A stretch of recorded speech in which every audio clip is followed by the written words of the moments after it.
бергилечи мага ошону мен көрөйүн деле. Айтылып атат, бирок жок кандай. Ошол эле мезгилде мына прокурордон билем деп атат, билчүмүн Максимдики деп. 3 жылдан бери эмне кылып жаттың аранда? Могу Максимдики эле ушул эмне болду экен деп прокурор катары бир мамлекеттик кызматкер катары айлык маяны алып иштеп аткан катары барып интересоваться этип койсо болот беле? Болот болчу.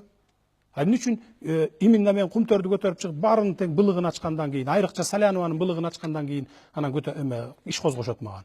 Мен элдин колдоосуна мен муктаж эмесмин. Элдин колдоосуна бүгүн Кумтөр муктаж.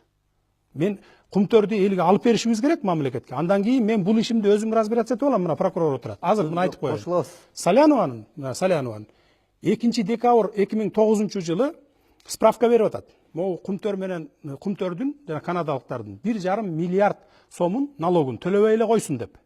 Ушунун справкасынын негизинде мына Данияр Үсөнов 15 декабрь 2009 жылы 1,5 миллиард сомун списать этип салып атат. Кумтөр Голд компания менен Кумтөр оперейтинг компанияныкын.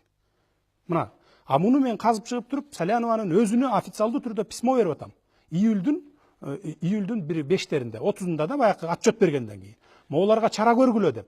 Анан ал буларга чара өзүнө өзү чара көрмөк беле. Муну мен официалдуу түрдө жибердим. Анан булар ошону чара көргөндүн ордуна мындан сырткары дагы бир топ фактылар менен жибергем, ген прокурор катары. Эми биз официалдуу түрдө жиберишибиз керек. Ошолорго чара көргөндүн ордуна маган каерден илинчек тапсак экен деп кылмыш ишин козгоп атат. Мен бир тыйын мамлекетке зыян келтирген эмесмин. Любой жерден таза чыгам. Азыр кечирип коюңуз. Садыр мырза, эми мына ушул башкы прокуратура тарабынан